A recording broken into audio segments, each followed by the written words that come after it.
That's pronounced XOOX in case you were wondering. A repurposed brewmill with larger-than-life ambience featuring Indo, Asian, European cuisines and a striking lineup of beers. Stouts, Hefes, IPAs, lagers, and rather experimental ales. If there's one thing I came to appreciate most about XOOX upon entry, beyond the seamless joining of the gorgeous outdoor and indoor seating that give the locale a dual personality, it would have to be the high-quality beers themselves, which elevate XOOX squarely to the top of the list of must-visits for any craft beer aficionado. With this video, I thought I'd hand the mic to Vaibhav, the brewmaster at XOOX, to discuss his craft creations so we can gain some insight into the process, the flavors, the aroma, and the story behind 3 brilliant brews currently on tap.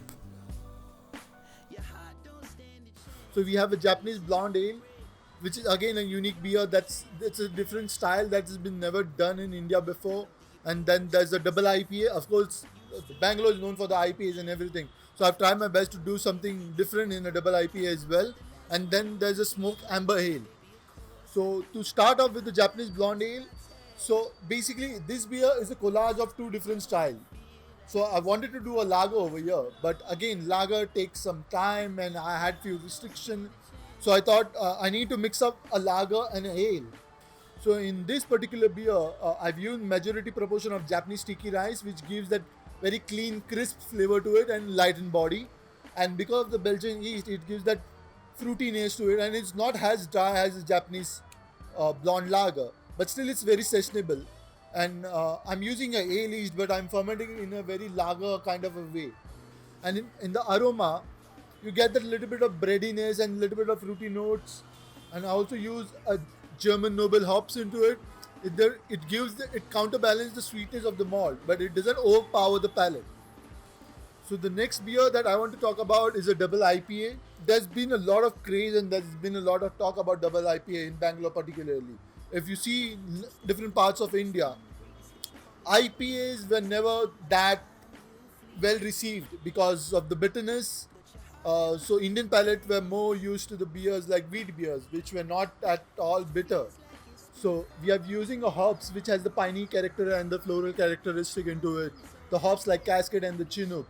So if you smell the double IPA, you get the hop burst into your face, and then it has the lean characteristic of the malt to counterbalance the hop bitterness. So it doesn't linger in your throat, it doesn't have that crunchy feeling to it. So the hop bitterness is there, but it's still linear and it's very harmonic. So that's what I've tried to achieve with the double IPA. And the next beer that I'll be talking about is the smoked amber ale.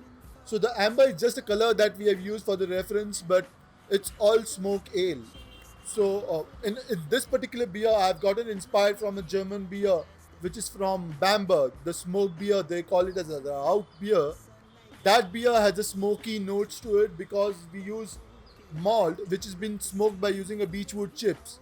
So that smoky notes gives that smoky, like it tastes like a bacon. It resembles the taste of bacon, but I'm brewing it in a way of Kolsch. So it's very clean. It like the ale yeast characteristic doesn't interfere with the smokiness. So despite of that being a ale, it's still very clean and it's very close to a smoked ale or the Rauch beer that you get in Bamberg, Germany.